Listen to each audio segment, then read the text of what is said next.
Happening now, regime change or not, the White House says peace in Syria is unimaginable under the dictator Bashar al-Assad. But the administration is sending mixed messages and leaving open the possibility of more military action. What is President Trump's next move? Increasingly reckless, North Korea slams the U.S., denouncing what it calls Washington's aggressive acts of war. But the Kim regime is believed to be poised for another nuclear test. We'll go live to North Korea this hour for an exclusive report. Work it out. Top Trump advisors are scolded by the president after reports of infighting between Steve Bannon and Jared Kushner go public. The White House says their differences are overblown. Can they cooperate, or will one of them be pushed out? And logging on. Watchdog groups sue to get a closer look at visitor logs from the White House and President Trump's Florida resort. Should Americans be able to see who's calling on the president at home? I'm Wolf Blitzer. You're in the Situation Room.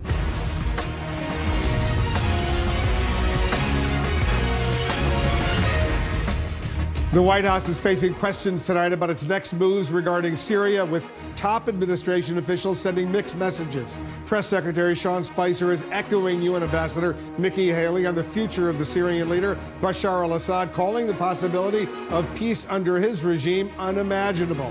He's also leaving open the possibility of new U.S. military strikes in response to attacks on Syrian civilians. But Secretary of State Rex Tillerson is downplaying regime change. He's heading to Moscow, which he says shares responsibility for the latest chemical attack on Syrian civilians. Tillerson slammed Russia's failure to control Syria's chemical weapons as, quote, incompetent. Also, a CNN exclusive. We're live in North Korea tonight, where U.S. intelligence believes the Kim Jong-un regime is ready to conduct a nuclear test at any time. The country is vowing to accelerate its nuclear program, defying President Trump. We're covering all of that, much more this hour with our guests, including Senator Chris Murphy of the Senate Foreign Relations Committee. And our correspondents and expert analysts are also standing by.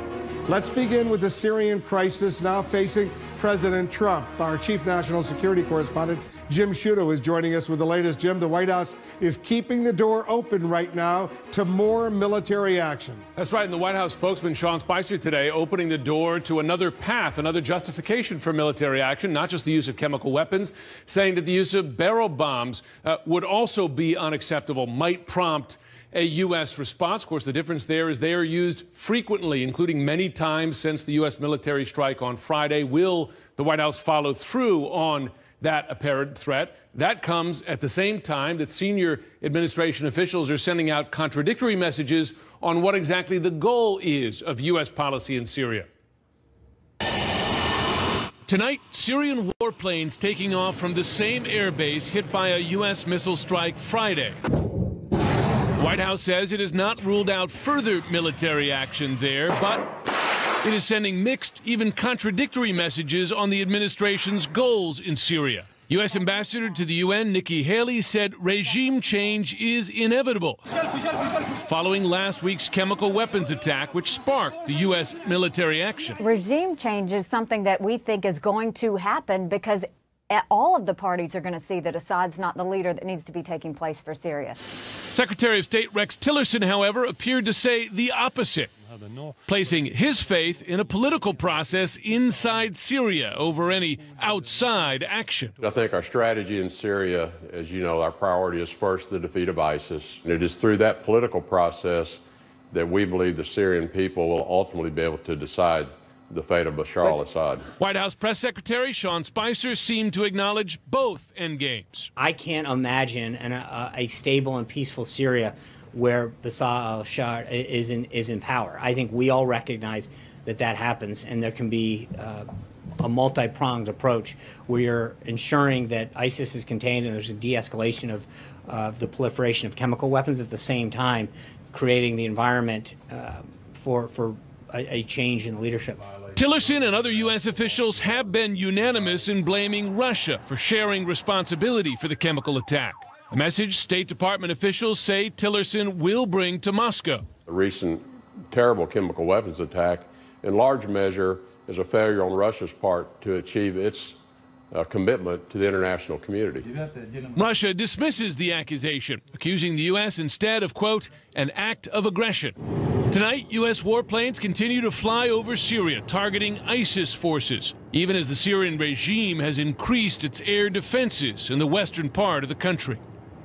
Perhaps sensitive to questions about how long-lasting the effects are of the U.S. military strike on Friday, the Defense Secretary James Mattis releasing a statement today cataloging the damage from that strike, including saying, Wolf, that the strike destroyed some 20% of the active Syrian Air Force. You might have noticed President Trump tweeting about those questions as well this weekend. Yeah, I saw that. Thanks very much, Jim Sciutto, reporting. Our chief national security correspondent. Let's get some more now on the latest from the White House. Our senior correspondent, Jeff Zeleny, White House correspondent Jeff Zeleny, is covering the president right now. Jeff, Syria is front and center in this whole infrastructure, this whole debate right now.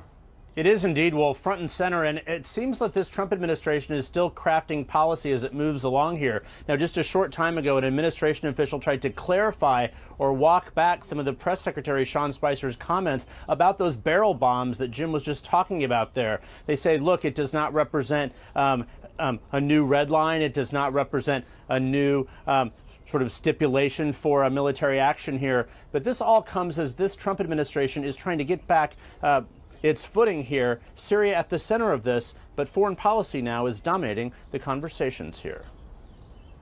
I can say this is a great honor.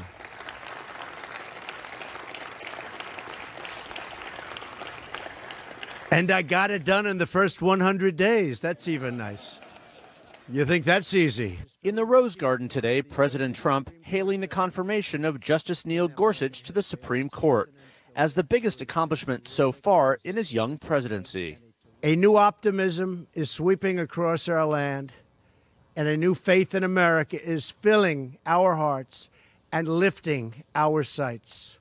The president making clear that his eye is on the clock, with the end of his first 100 days quickly approaching, with global threats and challenges mounting.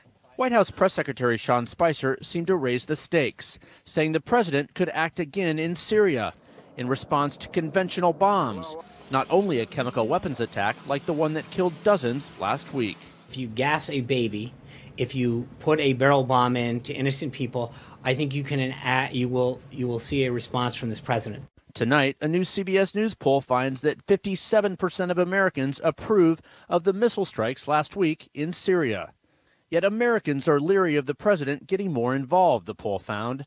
7 in 10 Americans believe the administration needs authorization from Congress. More than half of Republicans agree. Only 4 years ago, Mr. Trump, then a private citizen, also agreed, saying on Twitter, Obama needs congressional approval. But as president, Mr. Trump did not seek such approval before unleashing 59 Tomahawk cruise missiles on Syria military targets last week. And why does he not need congressional approval in his view? When it's in the national interest of the country, the president has the full authority to act. He did that. The White House says the president's America First agenda still stands, and the action did not necessarily represent a new Trump doctrine. With foreign policy suddenly front and center at the White House, infighting that has plagued the administration appears to have cooled, for now at least. Tensions between Steve Bannon, the chief strategist, and Jared Kushner, the president's son-in-law and senior advisor, reached a boiling point last week. CNN has learned the president stepped in, telling them, we gotta work this out. The reason the president's brought this team together is offer a diverse set of opinions. He doesn't want a monolithical kind of thought process going through the White House. He wants a diverse set of opinions. He is the decider. But it must have crossed a line if he said to work it out. Well, I think sometimes, again, I'm not going to get into what happens internally, but I think sometimes might spill out into public more than other things. Yeah. So he's sticking with Steve Bannon. He is very confident in the team that he has, that they have an unbelievable amount of knowledge, and he enjoys the counsel that they all bring to this table. And things indeed did spill out into the open. There was a very public disagreement last week, and Syria is one of the items that they actually disagree on. I am told that Steve Bannon, the chief strategist, was against the military strikes in Syria, at least arguing perhaps a wait and see. Many on the right outside the administration have also been against this policy. Others have been advising him to go forward. Wolf, I think that explains some of the confusion here we're seeing this evening about what the president's red line is, what it isn't. It's one of the central reasons members of Congress are saying they want to hear a serious strategy from this administration. Wolf? All right, Jeff, thank you. Jeff Zeleny over at the White House. So let's get some more on all of this. Joining us live, Democratic Senator Chris Murphy of Connecticut, a member of the Foreign Relations Committee. Senator, thanks very much for joining us. Of course. Do you support regime change in Syria in order to remove Bashar al-Assad? I don't. I think that's a messy business that the United States should not be involved in, at least from a military standpoint. We have the capacity to put political pressure on Russia and on Iran to try to get a political process in place that may allow for Assad to stay for a short period of time and transition to a new leader. But the idea that the United States is going to go in with military power to remove him just misremembers all of the lessons from our attempt to do something similar in Iraq. So I would hope that the president, to the extent he has any additional military plans in Syria, will come talk to Congress about it, because I'm going to tell you, he will find an American public that is very reluctant to carry out regime change inside Syria. What about the slaughter that has gone on in Syria for, 6 years, 400,000, maybe 500,000 people killed, millions of refugees internally, externally? The U.S. has not gotten involved militarily until now against Bashar al-Assad's regime, and a lot of folks are saying maybe it's time. Well, the U.S. has been involved, as you know. Against ISIS in Syria, but not against Bashar al-Assad's regime. This was the first military action. The first direct military action, but the United States has been providing weapons and training, both limited. How's that worked out so far? Well, it hasn't worked out at all. Right, but exactly. It hasn't worked out because it has given those rebels just enough support in order to continue the fight, but not enough to win the fight. And you blame the Obama administration for that? I blame the Obama administration for that. They were derelict in their responsibility, humanitarian responsibility? They had a policy in Syria that did not work, in part because they prolonged the conflict by putting just enough military support in to keep it going, but not enough to be dispositive. But you agree Bashar al-Assad is a butcher? Bashar al-Assad is a butcher. He deserves everything he gets. And ultimately, it's one of the reasons that the United States should, at the very least, have a policy of allowing anybody who wants to escape that civil war to escape. This policy of bombing Syria and then locking children inside, not providing them a way to escape as refugees, it's inhumane. Well, so far it was just 59 Tomahawk cruise missiles hitting this air base. There hasn't been extensive military action. Let me tell you what Marco Rubio, your Republican colleague in the Senate, he said, as long as Bashar al-Assad is in Syria, quote, there will be a reason for people to be radicalized. You disagree with that thinking? Because he radicalizes a lot of people. No, I agree. And it's a question of whether we're expressing a preference or a policy. Obviously, we want Bashar al-Assad out. He will continue to radicalize the Syrian people. But our priority should be on stopping the violence. If we can achieve a ceasefire that potentially gives some transition to new leadership, then we should entertain that notion. Right now, the priority should be on stopping the violence from both sides. But do you have any doubt that he was responsible, Bashar al-Assad, for the chemical attack at Idlib that killed all those civilians, including those kids? Of course he was responsible. He was responsible for that attack and for the 650 children that died last year inside Syria. He's responsible for all of the bloodshed inside that country. So what should the U.S. do in response to a chemical weapons attack like that, which violates international law and brands him, for all practical purposes, a war criminal? Well, try him as a war criminal, right? Come out and say that the United States is going to lead an international consensus to bring him to justice and put pressure on the Russians and the Iranians in order to join us. Let's be clear, the Russians were complicit in this, right? When you say complicit, did they know in advance that he was going to do this? Did they help them, or did they just turn their eyes away? I think that it's at least conceivable that the Russians had the ability to veto this action and chose not to.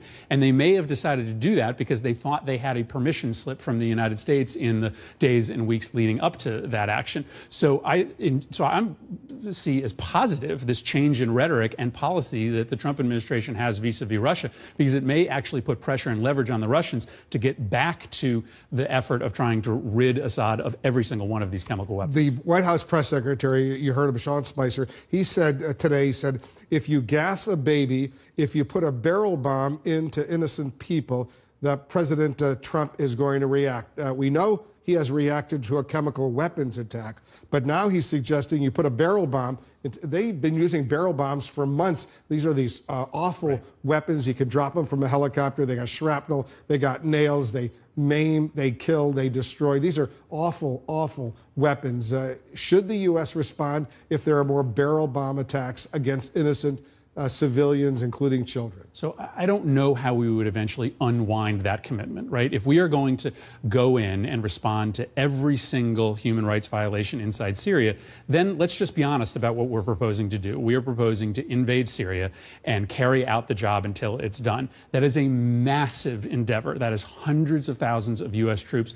I don't think my constituents in Connecticut would support that. They would support humanitarian efforts, political efforts, limited military efforts. They would not support an invasion of Syria. What if you could do it through air power alone, not just Tomahawk cruise missiles, but warplanes going in and bombing, leveling basically all of the Syrian air bases, destroying their planes from the air, not on the ground? He can't do it with air power alone. Assad But you could do a lot of damage to his regime. Well, you can, but remember, there are Russian air defenses that were not triggered for this limited Tomahawk missile strike, but would likely be triggered if there was a broader campaign against Syrian assets. We are potentially getting involved or sending signals of getting involved in a hyper-complicated proxy war in which there are major powers, the Russians and the Iranians, that have assets on the ground. Future air campaigns won't go, I mean, I'll just guarantee you, won't go as smoothly as this Tomahawk missile strike did. You're just afraid the U.S. could get engaged in another type of Iraq or Afghanistan and stay there for a long time. Is that what you're saying? Yeah, it should be all of our worry. All right, stand by, Senator. We have much more to discuss. Let's take a quick break. We'll be right back.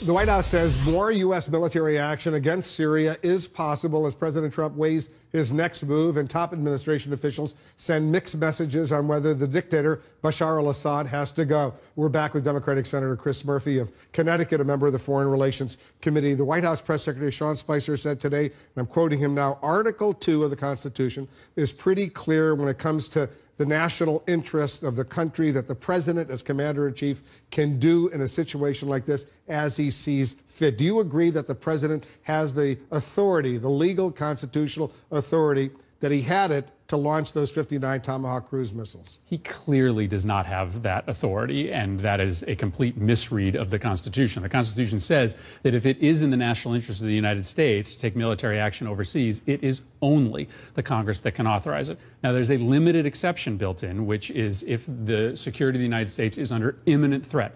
But that was not the case inside Syria, so he absolutely needs congressional authorization. And by the way, we also have about 500 U.S. troops sitting inside Syria today with an undefined mission, with no exit plan. We have to have a broad conversation about whether or not we're going to launch more attacks against Bashar al-Assad and what we are going to do with the 500 troops that are getting ready to take the fight to ISIS. Some people think there's 1,000 U.S. troops already, but their mission supposedly is to fight ISIS in and around in Raqqa, the caliphate capital. Here's how the president justified his authority to go ahead with this action. He wrote a letter to the House and Senate leadership. He said over the weekend, he said, I acted in the vital national security and foreign policy interests of the United States pursuant to my constitutional authority to conduct foreign relations and as commander-in-chief and chief executive. Is that good enough for you? It's not good enough. He does have the power and the responsibility to conduct relations with other countries. But the Constitution is very clear that when it comes to war making, when it comes to military activity, that is a congressional prerogative. President Obama understood that. That's why he asked for authorization from Congress before bombing Syria. He wasn't likely to get it, but that was for a good reason. It's because the American public were very reticent to support that kind of military action in Syria. And though I think they might support this limited strike, if there is a broader engagement, then you absolutely have to come and talk to Congress, because I don't think the American public are going to give the president that kind of latitude. I know all this is happening as the Trump administration is recommending some significant cuts in foreign aid to various countries. You are bitterly opposed to that. Tell us why. Well, not only am I opposed to it, but I unveiled a plan today to dramatically increase the resources that the president has outside of the U.S. military. Why? Because there are all sorts of new threats posed to this country. Very few of them, frankly, are military in nature. They're propaganda threats, they're threats from energy bullies, they're threats from people that are expanding their economic footprint, like China. We need a series of non non-military tools to match those that our adversaries have. And General Mattis himself has said that if you cut the foreign affairs budget, the budget that tries to grow stability in places like the Middle East, you have to give him more bullets. The two budgets are complementary, and it makes no sense to power up the Department of Defense at the expense of the Department of State. Do you think you got the support in Congress to fight the president on this? I think we have the support to at least hold steady on the State Department budget. John McCain, Lindsey Graham, Marco Rubio all understand the power of the State Department, but we need to be talking about dramatic increases in the funds that promote global stability. Senator, thanks so much for joining us. Thank you. Lots to assess. Coming up, CNN has exclusive reporting from North Korea amid rising tensions with the United States. American warships are now on their way to the region, and Kim Jong-un appears to be preparing for yet another nuclear test. This hour, we'll go live to the North Korean capital for an update. The White House says the missile strike on a Syrian air base has sent a message to the regime of President Bashar al-Assad, but as mixed signals emerge from the Trump administration, one question remains: exactly what message did the president intend to send? Let's bring in our panel. Crystal Liza, I want you to listen to the White House press secretary, Sean Spicer, at today's briefing, speaking about the future of the Syrian regime. I can't imagine a stable and peaceful Syria where Bashar al-Assad is in power. Yesterday, we heard from Rex Tillerson, the Secretary of State, and he said that removing Bashar al-Assad is still not necessarily a top U.S. priority. What is it? Right, and we heard from Nikki Haley, the UN ambassador, who sounded a lot like, language-wise, like Sean Spicer. What is it? I don't know that they know, candidly, Wolf. There's no obvious answer here. I always remind people this is not on Donald Trump necessarily. This is deeply complex set of issues. There are no good options here. That's true from a policy perspective, but also from a political perspective. Lots of polling out in the last 24 hours on this, where people, broadly speaking, support the strike that was made against the airbase, but there's no consensus or even anything close to a consensus about what we do next. Diplomacy alone, airstrikes without ground troops. The only thing I would say is I think most people, 70+%, do not want ground troops in the area.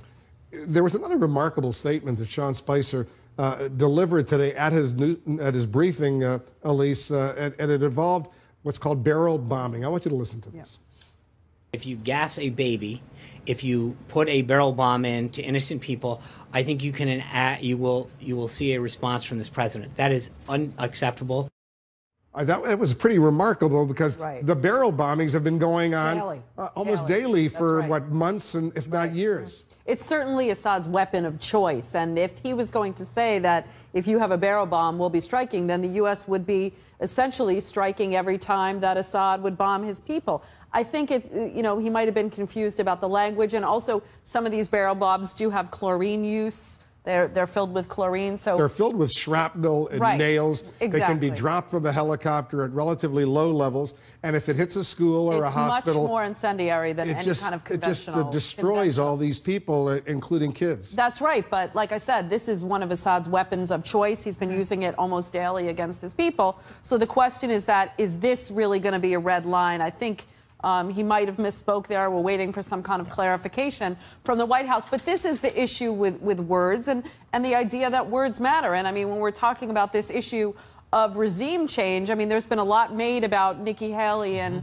Rex Tillerson having different messages. I think it's just a matter of words. What Nikki Haley is saying, that there's no way that anybody is going to want Assad at the end of this. Tillerson is not going as far. I think Nikki Haley is much more forceful and much more articulate about it. But essentially, it's the idea that everybody hopes that at the end that the Syrian people and all the parties involved will assume that Assad won't be there. I don't think Nikki Haley was saying that the United States is going to go and take out Assad. I'm pretty sure that's not what they're talking about. And the deeper the United States gets into Syria, the farther away they're from Donald Trump's campaign promise of America first and him having to explain a broader conflict there. And they haven't really done that yet. They haven't really, I mean, you've had some, as you said, different statements from Tillerson and Nikki Haley. That said, the Trump doctrine, as he stated it during the campaign, was America first, not in staying out of the Middle East. You know, they did issue a sort of what they're calling a clarification after the briefing on the barrel bombing threat. This is from a White House official. Nothing has changed in our posture. The president retains the option to act in Syria against the Assad regime whenever it is in the national interest, as was determined following that government's use of chemical weapons against its own citizens. And as the president has repeatedly made clear, he will not be telegraphing his military responses. Right. So, okay, the difficult thing here is, as Spicer said this a number of times, President Trump has said a number of times, which is, well, we're not going to tell you the tactics that we're going to use, and we're not going to tell you the strategy. Which is okay. Which is nothing wrong with that. No, but it's also indistinguishable, Wolf, from the possibility that the broader strategy doesn't yet exist. That's right. It's. I'll tell you. I'm not going to tell you my secret theory of how I dunk a basketball. It's also possible I can't dunk a basketball. Right. So, I think you have to think of it in that context. I understand the desire to say we're not going to telegraph. At the same time, this is to Jackie's point. This is, at this point, a one-off in a region that demands some broader strategic thinking to it. We don't need to know everything, but I do think you need to know some sort of broad outline or blueprint, which we have not gotten yet. And I don't know whether it exists or not. But it's all taking place on the eve of Secretary Tillerson's trip to Moscow. Absolutely. He's going to be meeting with the Russian foreign minister. I don't know if there's going to be a meeting with Putin. Maybe there won't be. Maybe there will be. But this could be a critically important session, Elise. Well, I think, look, for years, months, and Secretary of State Kerry was saying when he was negotiating with Foreign Minister Lavrov, I don't have any leverage. The Russians know that the U.S. isn't going to take any military action, and that weakens my hand. Well, now Rex Tillerson is going there for meetings with the Russians. He's going to take a very strong approach to kind of making Russia culpable for Assad's action and saying, look, this is a strategic risk for you now. And he's going the U.S. just having bombed the Syrians, and maybe they will again. So, I mean, I think this does strengthen his hand on the Putin meeting. It's on, it's off, we don't know. Right now, the Kremlin is not saying. I think they're playing with Tillerson. Right now, they're saying it's not going to happen, but it could happen. I think they're playing with him a little bit. It could happen, and let's not forget, Jackie, Rex Tillerson, when he was chairman of ExxonMobil, he went to Russia, got a friendship prize from Putin at the time, so he's someone who is known to the Russians. And he said during his confirmation hearings that this is a different job, and that his customer is the president and the United States, not ExxonMobil. And it is important to point out that this tougher talk toward Russia is endearing Trump to some Republicans that were very skeptical of his relationship with Vladimir Putin and his tone toward the Russians. So he might be bringing his party around him through these actions as a result. And one thing he needs, by the way, to that point, Wolf, is he needs a united congressional front. Because remember, these investigations, the congressional investigation, the Justice Department investigation into the Russian meddling in the election, aren't going away. He needs as many defenders from Capitol Hill as possible. All right, everybody stay with us. Don't go too far away. We're going to continue our analysis, all these important issues, right after this. As President Trump approaches his 100th day in office, rumors of a staff shakeup are feeding tensions within the White House. The president's chief strategist, Steve Bannon, is under pressure to work out his differences with more moderate advisors, including the president's son-in-law, Jared Kushner. A lot of the core constituency that helped get Donald Trump elected, they're not very happy right now, Chris, as you know, that Steve Bannon is being criticized like this. No, and Elise mentioned this in the last segment. This is not someone who was elected on the idea that we're going to respond in Syria. This is someone who was elected on the Make America Great Again, America First, all of these ideas. So yes, that alienates a part of the party.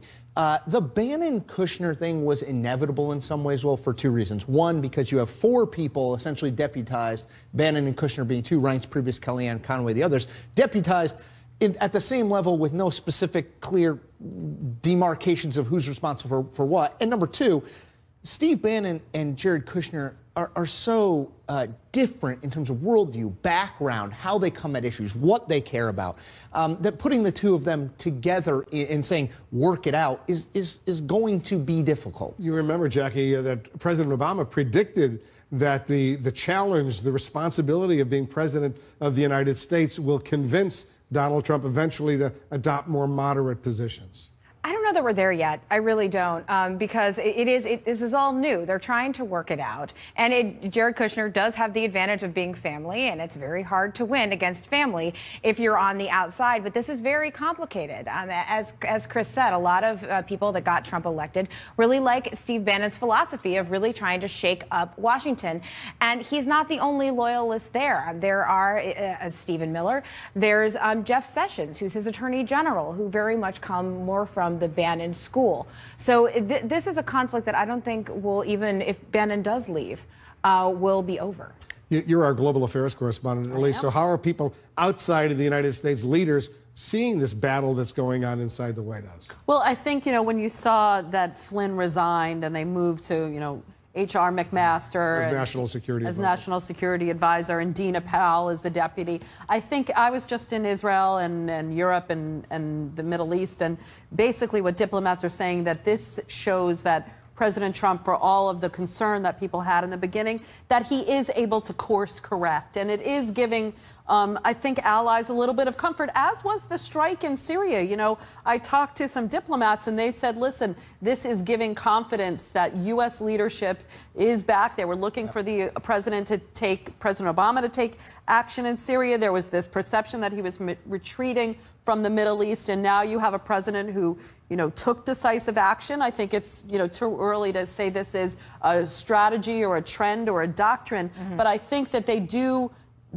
see some positive trends. I will say who's not so happy, though, are Trump's populist kind of right-wing supporters abroad. You saw Marine Le Pen speaking very derogatorily about the strike. Nigel Farage said he thinks that Trump is going to have some problems. And also you see kind of the alt-right here, some of those commentators not happy. What's hard about Trump is it's sort of a day-to-day presidency. Well, Lisa's point is right. Who talked to him last? Right. Which is like, is this predictive of something? We have a tendency in our business, especially, but the political world more broadly, is to see shape and form, and okay, the direction it's moving is this. But if you look at his campaign, it would suggest that the only sort of plan is that there isn't a plan. I always go back, Donald Trump, the executive. He went in, sat at his office in Trump Tower, nothing on his desk, no plans, no meetings, and he said he liked to let it come to him, let the day come to him.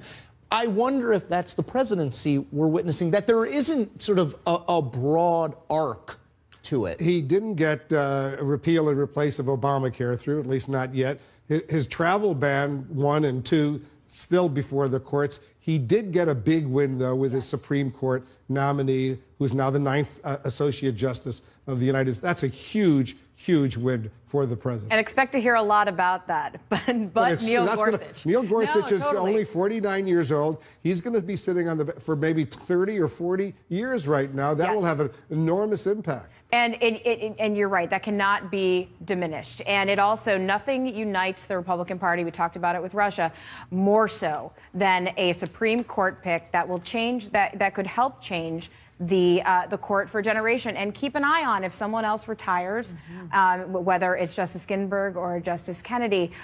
The next court pick also will be just a huge deal for the Republican Party, and you'll see that coalescing around him and that nominee again. You agree that this is a big win for him?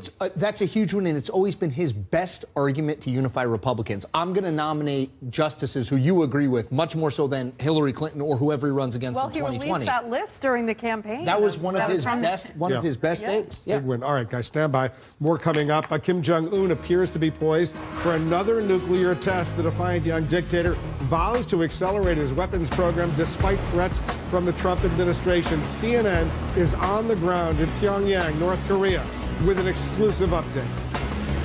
Exclusive reporting from North Korea tonight. The country is vowing to accelerate its nuclear weapons program, defying new pressure from the Trump administration. A U.S. aircraft carrier strike group is heading toward the region, and the president's national security advisor is warning that President Trump has a full range of options to respond to Kim Jong-un's threats. CNN's Will Ripley is the only U.S. journalist reporting from North Korea. He's joining us now live from Pyongyang. Will, there's high tension in the region. Give us the latest.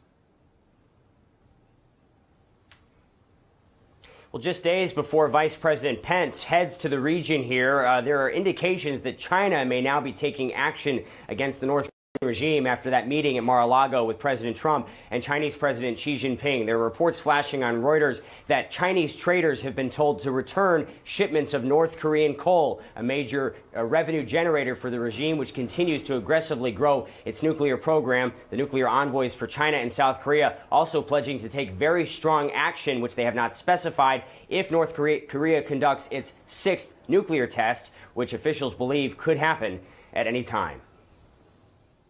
Facing mounting global pressure to stop testing nuclear weapons, many fear North Korean leader Kim Jong-un might accelerate his weapons program, and they're waiting for his next move. On Saturday, North Korea celebrates the Day of the Sun, their most important holiday of the year, honoring the birth of the nation's founding father, Kim Il-sung. 5 years ago, North Korea tried to launch a satellite just 2 days before the Day of the Sun. The first attempt failed, followed by a successful launch later that year. Now, North Korea may be ready for another dramatic show of force. After a series of missile launches, U.S. and South Korean intelligence officials believe North Korea is ready to conduct a nuclear test at any time. In response to recent provocations, the U.S. is rerouting the carrier strike group Carl Vinson to the Korean Peninsula, just days after President Trump's surprise missile strike on Syria. Some view the strike as a warning to North Korea. The U.S. is willing to respond with force if provoked. The situation is so tense. We're at the brink of war, says this Pyongyang resident.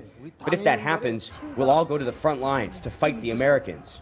President Trump may be trying to put pressure on North Korea to stop developing nuclear weapons. But here in Pyongyang, that pressure seems to be having the opposite effect. One North Korean government official tells CNN the aggressive acts of war on the part of the United States are getting increasingly reckless. In response, we will continue to strengthen our self-defense capability. North Korea is working to develop an intercontinental ballistic missile that can deliver a nuclear warhead to the mainland U.S. Most analysts say they don't have one yet, but it's only a matter of time. We think we're very capable of defending ourselves, this Pyongyang resident says, because we have the strong leadership of Marshal Kim Jong-un. The mood inside North Korea is not tense, but festive on their biggest holiday week of the year. Tens of thousands are visiting national landmarks, like the birthplace of late President Kim Il-sung. The two late leaders. For the first time, CNN cameras are allowed inside the Museum of the Korean Revolution. More than 120 rooms, chronicling all 3 generations of Kim family leadership. This rare inside look at North Korean history shows the entire nation is built around these 3 men. I'm shown footage from 2011, when North Koreans learned of the unexpected death of the nation's second leader, Kim Jong-il. The footage brings our guide to tears. Now, their supreme leader, Kim Jong-un, is leading her and 25 million North Koreans. Like his grandfather and father before him, he has absolute power over the lives of his people. We could hear Kim Jong-un himself speak about this later today. A major political gathering, the Supreme People's Assembly, kicks off just hours from now. But of course, the votes are always unanimous. No political dissent allowed here, Wolf. It's Kim Jong-un who decides what this country does in regards to its nuclear program moving forward. Will Ripley with that exclusive reporting from Pyongyang, North Korea. Will, thank you very, very much. Coming up, we have new details of the damage from the U.S. strike on that Syrian air base. What will President Trump's next move? Expense plans from a licensed agent in the Angel Care Network. Call now. You'll also receive information about a free prescription discount card just for calling in. Agents are standing by. Call 800-853-3515. Anthony Bourdain Parts Unknown. New season starts Sunday, April 30th at 9 on CNN. Happening now, the Trump doctrine. After the U.S. strike in Syria, is the White House drawing another red line on Bashar al-Assad's brutality? Tonight, growing questions about Mr. Trump's Syria policy and whether he has a definitive global vision. Provocative move. As U.S. warships move closer to North Korea, Kim Jong-un could order another nuclear missile test at any time. Are both sides ramping up the possibility for military conflict? White House divided The president tells feuding advisors Steve Bannon and Jared Kushner to work out their differences, while his spokesman tries to downplay the dispute and its impact on Mr. Trump's agenda. Is a staff shakeup avoidable or inevitable? And unfriendly skies. A United Airlines passenger forcibly dragged off the plane after refusing to give up his seat on an overbooked flight. How could this happen? We're going to tell you what the airline is now saying. We want to welcome our viewers in the United States and around the world. I'm Wolf Blitzer. You're in the Situation Room.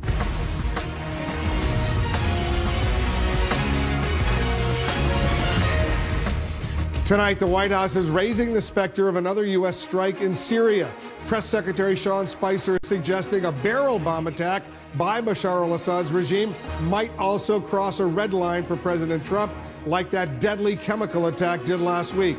The administration now walking back that remark a bit, insisting there's no change in policy.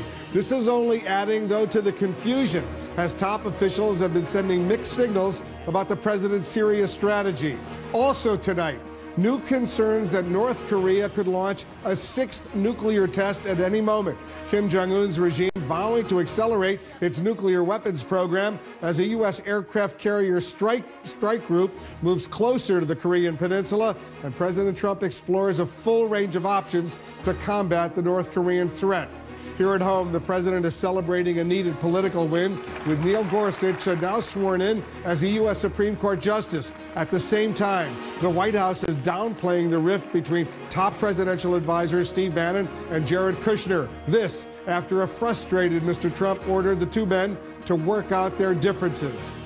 And an aviation security officer has now been put on leave tonight after dragging a passenger off a United Airlines plane because he apparently refused to give up his seat on the overbooked flight. We have new details and stunning video of this incident. This hour, I'll talk with a key Republican on the House Intelligence Committee and the Foreign Affairs Committee, Congressman Will Hurd. And our correspondents and analysts are also standing by. First, let's go to our Pentagon correspondent, Barbara Starr. Barbara, there's a new assessment of damage from that Syria airstrike and a lot of uncertainty about what happens next. Good evening, Wolf. The Pentagon today said there was destruction at all of the targets they hit, but they didn't offer a lot of details about how much destruction and, yes, indeed, clear signals that there could even be more military action to come. As Syrian jets resume operations at the airbase the U.S. struck, the Pentagon says the strike resulted in damage or destruction to 20% of Syria's operational air force, as well as damage and destruction to fuel and ammunition sites and air defense capabilities. And confusion about what happens next. Good morning. With the UN ambassador saying one thing about the future of Syria's dictator, telling CNN's State of the Union, there's not any sort of option where a political solution is going to happen with Assad at the head of the regime. Secretary of State Rex Tillerson seeming to say another. As he heads to Russia, Tillerson emphasizing the Trump White House puts a top priority on fighting ISIS. We believe the Syrian people will ultimately be able to decide the fate of Bashar al-Assad. White House spokesman Sean Spicer acknowledging both goals. I can't imagine a stable and peaceful Syria where Bashar al-Assad is in power. I think we all recognize that that happens, and there can be a multi-pronged approach where you're ensuring that ISIS is contained and there's a de-escalation of the proliferation of chemical weapons, at the same time creating the environment for a change in leadership. Tillerson, attending the G7 foreign ministers meeting in Italy, says the world cannot stand by and watch. State Department officials tell CNN Tillerson's message in Moscow, Russia bears responsibility for Assad's actions. And there may be more leverage as a dossier of responsibility for the nerve agent attack takes shape. According to U.S. officials, Assad either knew about this specific attack or had given commanders standing authority to use nerve agent. More chemical sites in western Syria likely exist, and scientists are still alive who know how to make nerve agent. The U.S. also looking for direct evidence Russian commanders on the ground knew about the planned attack.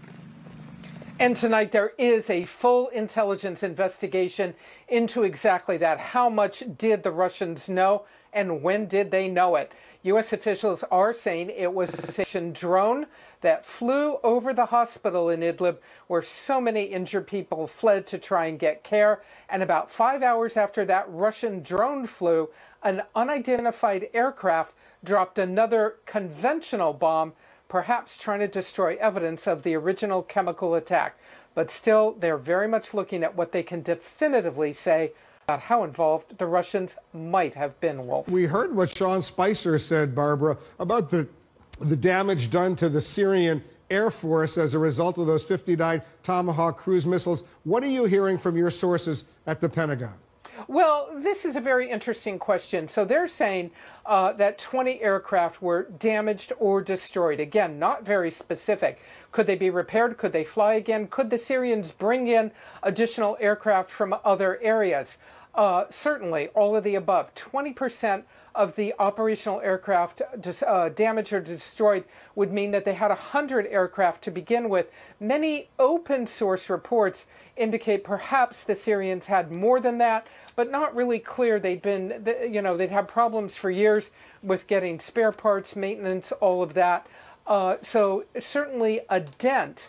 But one of the key things to remember about this U.S. missile strike, much of the damage caused is repairable, and the U.S. knew that going in. They were not trying to destroy it all. They were just trying to put a halt to the Syrian advance of using chemical weapons. Wolf? Yeah, we'll continue to check that damage assessment, and we have no independent confirmation, clearly. Barbara Starr at the Pentagon, thank you very much. And now to the latest on President Trump's red line in Syria and the possibility of another U.S. military strike. Let's go to our senior White House correspondent, Jeff Zeleny. Jeff, you heard the press secretary, Sean Spicer. He was creating some confusion about the president's so-called red line. He was indeed, Wolf. At that White House press briefing today, Sean Spicer was talking in very specific terms about what it would take for the U.S. to retaliate and strike again in Syria. This is what Sean Spicer said, and then I'll explain what he said after this. If you gas a baby, if you put a barrel bomb in to innocent people, I think you will see a response from this president. That is unacceptable. So by saying that, he said if you gas a baby or put a barrel bomb in, but then a short time after that, the administration was very worried about drawing a new red line there, that it's something that would sort of box this administration into a corner, if you will, here. So an administration official said Sean Spicer misspoke about this, that he's not changing policy at all, that barrel bombs would not constitute any type of action. They're still focusing on those chemical attacks, or Wolf. But this is all sort of a larger way of saying that this administration is still figuring out what its red line is and what its policy is, because they know, of course, the Obama administration was backed into a corner, boxed in, if you will, about this red line here. But tonight they're saying that barrel bombs alone simply would not cause the U.S. to act again, Wolf. Yeah, the Syrian regime, they've been dropping those barrel bombs for years, a lot of them. On another issue, Jeff, the White House is now trying to downplay all these reports of a serious feud between top advisor Steve Bannon and Jared Kushner. What's the latest?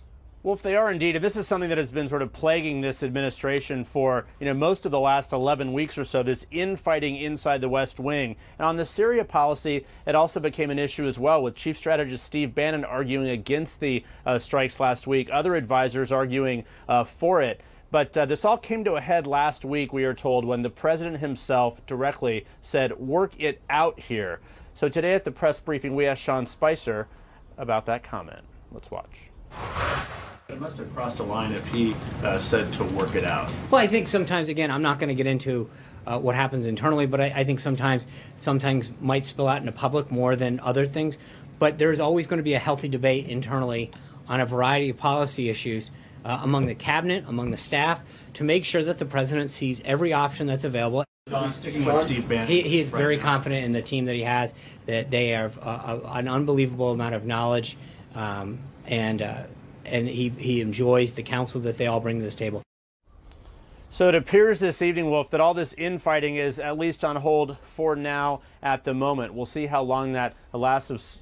of course, here, but the president is trying to, to get back on track. They're very focused on the first 100 days. We heard the president himself talk about that in the Rose Garden this morning. The White House is as well. His staff and advisors are. So they're trying to at least eliminate some of this infighting. In the short term, it looks like that Steve Bannon will stay. He has the confidence of the president. Jared Kushner, of course, the senior advisor and son-in-law, he does as well here, Wolf. But, there are significant ideological differences here and policy differences as well. But for now, at least, we're told that they've mended those differences and have agreed to work on behalf and for the good of this president. We'll see how long this détente actually lasts. Yeah, a good point. Thanks very much, Jeff Zeleny, reporting from the White House. Let's talk more about the president's Syria policy. Republican Congressman Will Hurd is joining us. He's a member of the Intelligence and Homeland Security Committee's, former clandestine CIA officer as well. Congressman, thanks very much for joining us. I'm always glad to be on, Wolf. Happy Monday. Thank you. You said you think the Syrian President Bashar al-Assad should go. So how do you think that could be accomplished? And be specific. Well, I think the missile attacks from a couple of days ago shows that President Trump is willing to use all levers of national power: diplomatic, intelligence, military, and economic. We need to be having a diplomatic engagement with the Russians and make the Russians recognize that Bashar al-Assad is a problem for them. The Russia and Iran today kind of signaling their support or their reaffirmation of support for Bashar al-Assad, I think is going to create an additional diplomatic pressure on these two, on Russia and Iran. And I think one thing that hasn't been talked a lot is that we still have some economic tools. We have some ability to do sanctions on Russia.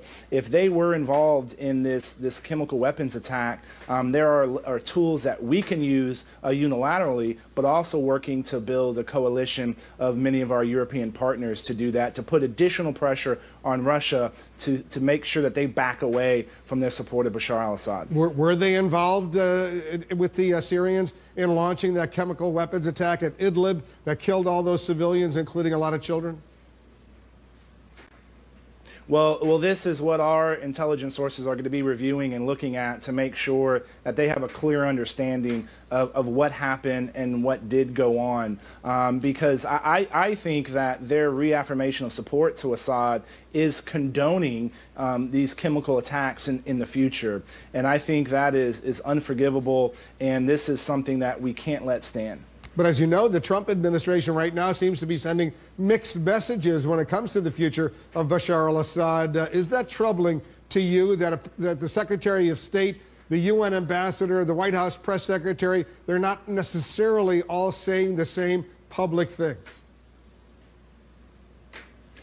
The word I would use is that their strategy is evolving. But they are looking at this from a strategic viewpoint. We oftentimes have to respond to realities on the ground, and sometimes that doesn't fit within a larger strategic framework. But what the conversations that are going on now, the diplomatic engagement that Secretary Tillerson is going to be doing in the next few days, is now coming from a position of strength because President Trump has shown and proven that he's willing to use this military tool and lever of power in order to deal with Syria and Bashar al-Assad.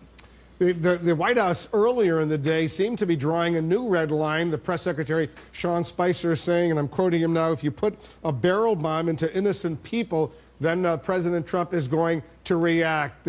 Assad, as you know, he's been using barrel bombs for years, very, very frequently slaughtering people with the carnage has been awful. But does this signal to you a new red line? Because they seem to be walking that back later in the day. Well, I think it signifies that they're thinking about it and that this is a potential part of a strategy that outlines how we would respond militarily to what Assad and the Russians do within Syria.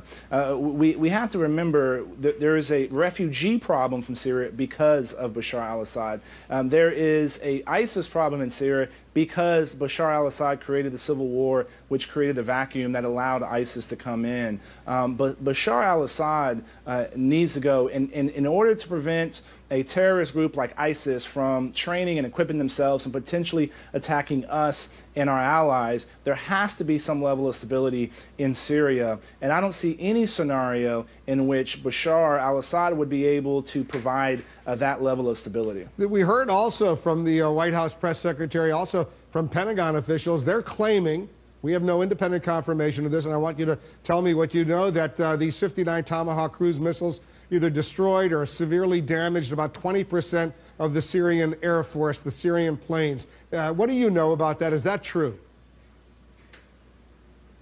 Well, there was definitely, they're doing a bomb damage assessment as we speak. I think the attack was successful. It was restrained. It was specific. It was timely, and I think we can all walk away saying that that was a good move. We also need to be talking about, why did Assad and his forces use these chemical weapons in the first place? What were the realities on the ground that Assad was responding to? And many have talked about how he was concerned about rebel forces approaching, and that he was concerned about losing additional ground to the rebels. So the use of chemical weapons is not necessarily a show of strength on behalf of the Syrian president, but a show of weakness. And the fact that we were able to damage and take out a key reason of how Assad has been able to repel the rebels is the use of his air force and the use of Russian air force as well. I think that is a good thing to happen, to talk about having Assad leave and the rebels being able to take additional ground. Well, I'm going to take a quick break and then we're going to resume our conversation. But have you been told that 20% of the Syrian planes, war planes, have been either destroyed or severely damaged? Sorry, Wolf, I don't have a specific number for you. All right, stand by, Congressman. We're going to take a quick break, resume our discussion right after. We're back with Congressman Will Hurd. He's a Republican on the Intelligence and Homeland Security Committees. Congressman, the USS Carl Vinson, an aircraft carrier, the entire battle group, in fact, is headed toward the Korean Peninsula in response to recent North Korean provocations. Do you support this move? I do, and that battle carrier group has been in that region before. I've been saying this for a long time. Kim Jong-un, the dictator of North Korea, will stop at nothing in order to have an intercontinental ballistic missile. The number of tests that he's done over the last year and a half has increased significantly, and we have to be prepared for this eventuality. And this is a real opportunity to achieve security cooperation with the Chinese on North Korea. We have to get the Chinese to understand that Kim Jong-un is a larger threat to China than any U.S.-South Korea relationship. President Trump has warned, as you know, that the U.S. would be prepared to act unilaterally if necessary. All options are on the table. Would you support a U.S. unilateral move against North Korea? I think we have to reserve all of our tools on the table. That includes a unilateral response. I think when it comes to North Korea, that we would be able to establish a coalition of other countries that would support this move.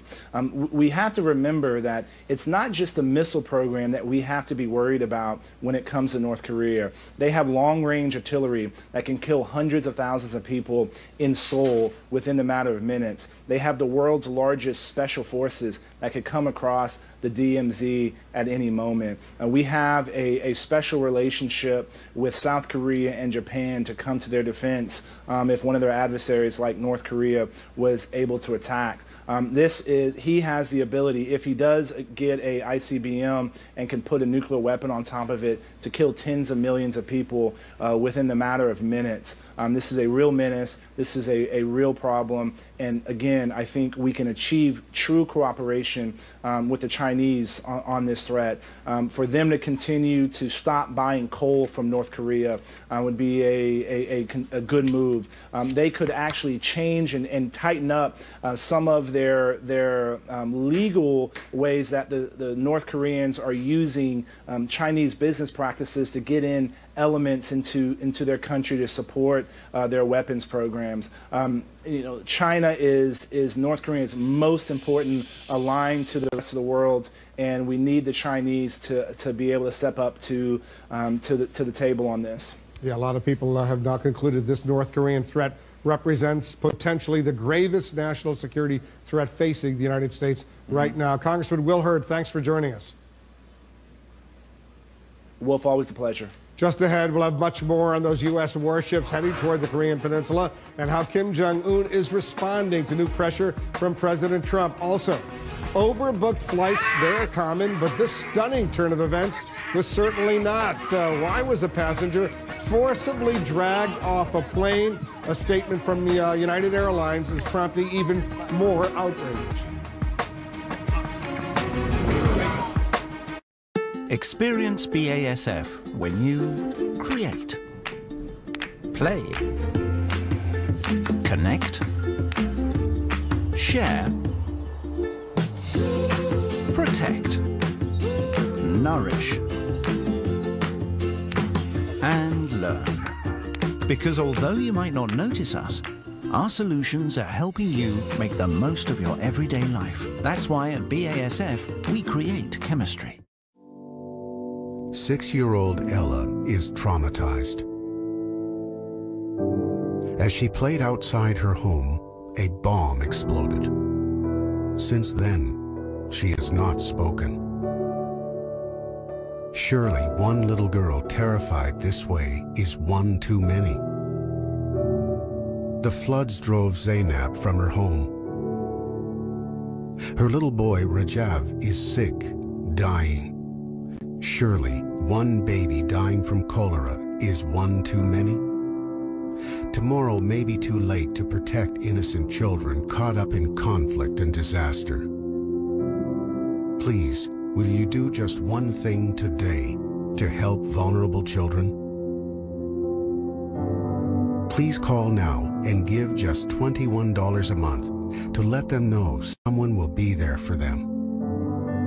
When people have lost everything, when they have been forced to flee, when they have nowhere else to go, no hope, we protect them. Please join the people of America who are proud to support this urgent humanitarian work. Children need us today, and we need your support today to keep children alive. Give them something healthy to eat. Keep them safe and reunite vulnerable lost children with their parents. Because to get through terrible trauma, families need each other.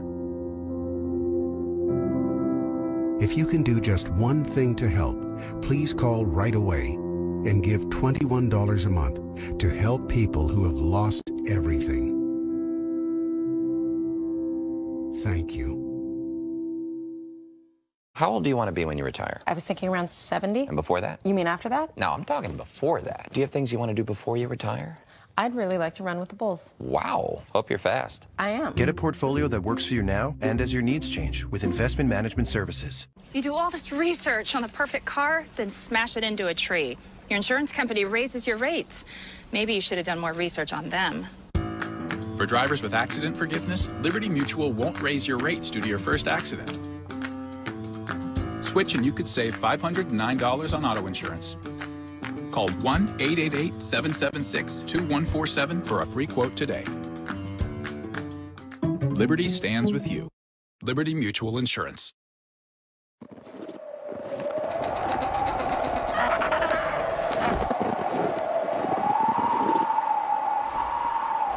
Bottom of the world, mother. New season of Parts Unknown starts Sunday, April 30th at 9 on CNN. The local wine shop, a place where people go to get confused, frustrated, and end up picking pretty labels instead of great wine. Well, now there's a better way. At tastingroom.com, America's #1 personalized wine club. Every bottle is selected based on your personal wine profile, and fewer than 1 in 50 wines makes it through our rigorous selection process. We're so sure that you'll love our wines that every bottle is backed by our total satisfaction guarantee. The Huffington Post calls Tasting Room the first wine club to get it right. Get amazing wines at incredible prices, selected just for you, delivered right to you. Go to tastingroom.com and receive your exclusive tasting kit of world-class wines. Once you get your kit, taste, rate, and build your personal profile one sip at a time. It's a no-brainer. Great wine without the guesswork, backed by our total satisfaction guarantee. Go to tastingroom.com, enter promo code CORK9, and get your exclusive tasting kit, a $40 value for just $6.95. Tastingroom.com, code CORK9. Tastingroom.com. Taste, rate, enjoy. This is CNN, the most trusted name in news. Tonight, the White House is suggesting that Syria will never be stable and secure as long as Bashar al-Assad is in power, but still no definitive declaration on whether or not the president is committed to regime change after ordering direct military action against the Assad regime. Let's bring in our team of experts. And David Swerlik, the press secretary, Sean Spicer, today said this about the administration's vision for a future Syria. Listen to this. I can't imagine a stable and peaceful Syria where Bashar al-Assad is in power. But yesterday, Secretary of State Tillerson said it's up to the Syrian people to make that kind of decision. So there seems to be some confusion. There's a disconnect. And when Secretary Tillerson said that before the chemical attack, it didn't make that much sense then. It doesn't necessarily make that much sense now. But on the other hand, it's not clear to me that Press Secretary Sean Spicer wanted to go all the way to basically laying out there that a prerequisite for peace or resolving that Syrian civil war is the removal of Assad, because it's not clear that the administration yet is committed to regime change. Andrew Tabler, you're an expert on Syria. As you know, President Obama, he struggled for nearly 6 years dealing with this horrendous war that's been going on there. 400,000 people have been killed, but it presumably could even be more complicated now for President Trump. It can be. Certainly there are so many other international players now, Russia, Iran to a very heavy degree, also a lot of foreign fighters on all sides, jihadists and so on. So it's very, very complicated. But it's very interesting that the strike itself sent a fairly narrow message. It was specifically targeted at the use of sarin in Syria, and I think they'll use that as the thin end of the wedge and go from there. What does it send, Rebecca Berg, the message to various players out there that the administration is speaking with different voices? Well, it sends that message, certainly, that maybe we don't know who is in charge. Foreign nations wouldn't necessarily know who to take at their word. Should you trust the Secretary of State? Should you trust the White House? It's not clear what the answer there would be, but it also projects sort of an element of disarray and maybe a little bit of just how new this White House is at dealing with matters of foreign policy, dealing with matters of national security. There aren't a lot of people in this administration who have been here before, and I think that shows in these conflicting statements. Phil Mudd, we did hear a remarkable statement from Sean Spicer at the White House briefing today. I jumped up when I heard this, but listen to what he said. If you gas a baby, if you put a barrel bomb in to innocent people, I think you will see a response from this president. That is unacceptable. That sounded like a new red line, not just the poison gas, but barrel bombs, which they've been using those for years.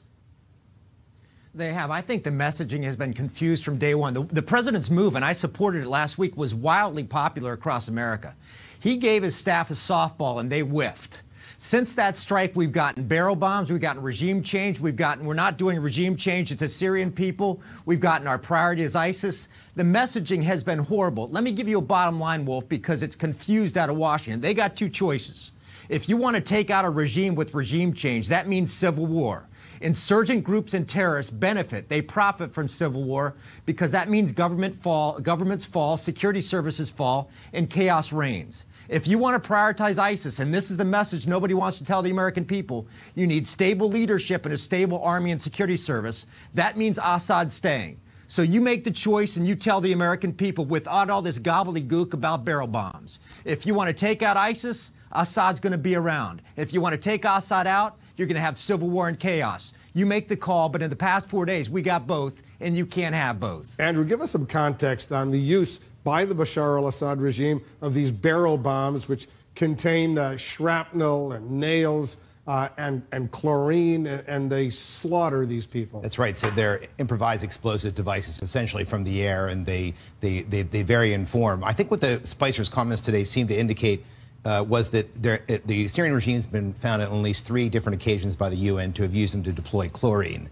So I think that is, of a big worry if the regime continues to use these chemical weapons. But in the overall fight of the Syrian war, barrel bombs are part of the regime's major form of offense. And they've been using them for years right now. Years and years, and I don't expect that they're going to stop it. But the question is now, do they stop using chemical weapons? And Syria is the only violator of the Chemical Weapons Convention ever in its 25-year history. And it's done so on multiple occasions. In this particular occasion, they were using sarin, which was supposed to have been destroyed. Didn't the Russians tell the U.S., John Kerry, among others, that all those chemical weapons supply depots in Syria were destroyed? Correct. And it all gets down to the OPCW, which oversees this, have long suspected that the Syrian government did not disclose all of their chemical weapons stockpiles. And this indicates that, that the OPCW is correct. And Phil Mudd, the key question, a lot of people are wondering, did the Russians at least know about the use of this poison gas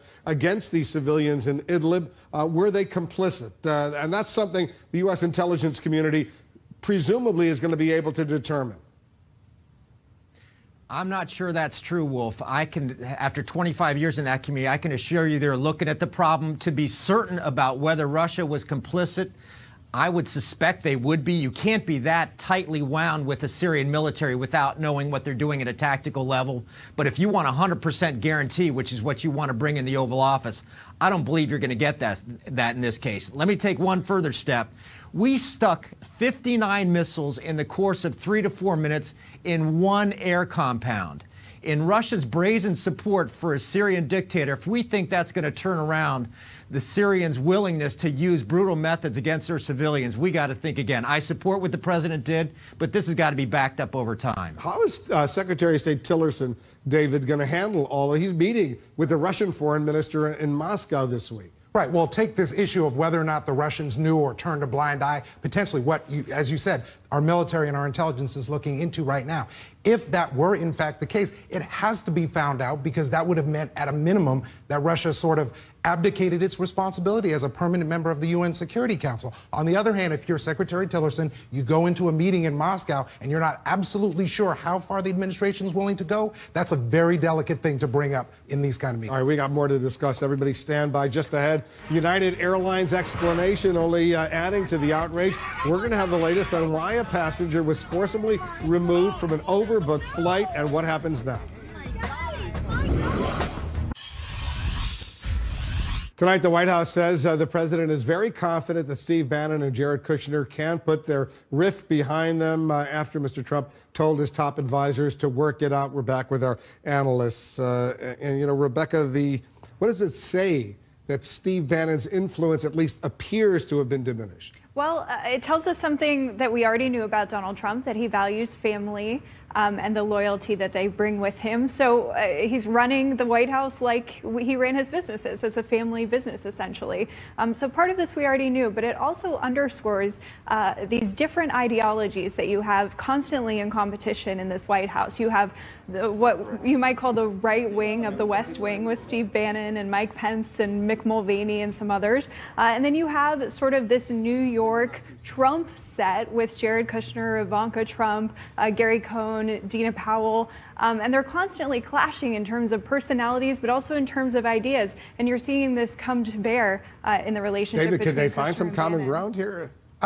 Maybe, but they need to do it quickly. And to Rebecca's point, right, you have these competing styles and ideologies. On substance, neither of these guys is like a government slasher, small government guy. So if they go for something like infrastructure on policy, maybe that's something that they can work with. Or on politics, they need to find a common foil. In the campaign, they had Hillary Clinton to mutually loathe and attack. Now they don't have that. They need something. I assume you think it's good, correct me if I'm wrong, Phil, that the generals, the Secretary of Defense, General Mattis, the National Security Advisor, General McMaster, that they seem to be elevated right now in the decision-making process on these critically important national security issues. Boy, you got that one right, Wolf. If you look at what they bring to the table, anytime you get a new administration, rightly, the American people elect big ideas people. That's the President of the United States. But big ideas have to face reality, and I think both of them, two generals, bring a lot of reality. One issue, this conversation over the past 3 or 4 days about regime change in Syria. These guys are going to know. We tried this in the 50s in Africa and Southeast Asia. We tried it with Cuba. We did it with Iran in 1959. Fast forward to 2003. We did it with Iraq. We supported it in Libya. You tell me which of those was a success. We swung and missed on each one of them. So I think if there's going to be big ideas about what do we do with Assad, he's got to go. Those guys are going to bring experience in the field to say, you can do that, but beware the consequences. They're the consequence guys. The generals, they clearly are influential right now. Andrew, you're an expert on Syria. You've spent your whole professional career studying Syria. Are there individuals inside the Trump administration who are expert on Syria? You know, in terms of the actual expertise, the national security staff is there. A lot of them are holdovers from the Obama administration. The expertise is there. I think that, you know, as Phil mentioned, the experience of those in the military that they bring to the table is very solid. It's very nuts and bolts. And you can see with this strike, they didn't go really wide. They went very narrow as the narrow end of the wedge. They're concerned about Syria, but overall, for the moment, are focusing on CW. How do they know that 20% supposedly of the Syrian Air Force, their fighter jets, were either damaged or destroyed by those 59 Tomahawk cruise missiles? Yeah, I can't be sure, but I think it's based on a intelligence assessment. You buy it? Post strike? Yes, I do. I think that the Syrian Air Force was already knocked down significantly anyway. It was bolstered by the Russians. No Russian jets seem to have been destroyed. So look, the regime change has problems, but we have to admit something. We're headed in a way back to like Iraq in the 1990s. But the difference here is that Assad's regime is far weaker than Saddam's regime. And that's the reason why Assad is repeatedly turning to strategic weapons like sarin, like chlorine, to try to defeat his population. Does he have more? He does. Well, this is the real question. What did he disclose? What didn't he disclose? It's very clear that he didn't disclose all of his sarin stockpiles. And getting chlorine is not hard at all. It's an industrial chemical. You think he'll do it again, Phil Mudd? You think he'll use that kind of banned poison gas to kill civilians? Well, we have an important distinction we just talked about. That is chlorine versus sarin. Chlorine is very easy to acquire. I think we will see chlorine used again. If I had to wager on sarin, I would say yes, simply because the cost so far in a civil war that's 6 years in has been relatively low for him. Remember, the attack years ago resulted in 1,400 dead. 1,400. In this case, we have fewer than 100. He paid nothing a few years ago when he used it. So I think he's going to look at the missile attack and say, if that's the cost, so far the cost isn't high enough yet. But the next time, David, if the president is faced with the reality of that sarin gas is used and civilians, women and children and kids are killed, he may not necessarily just limit it to Tomahawk cruise missiles. No, I mean, one advantage of doing this limited strike is that you have somewhere to go up from there in terms of a response.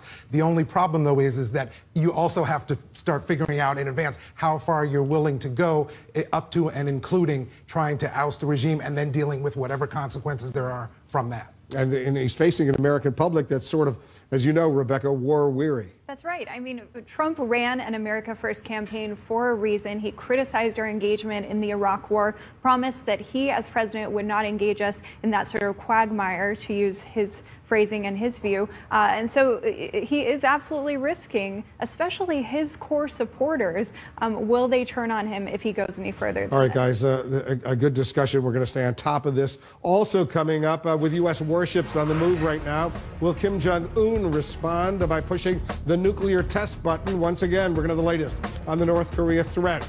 And the story behind the pictures that are creating a firestorm right now. We're getting new information on the passenger who was dragged off an overbooked flight.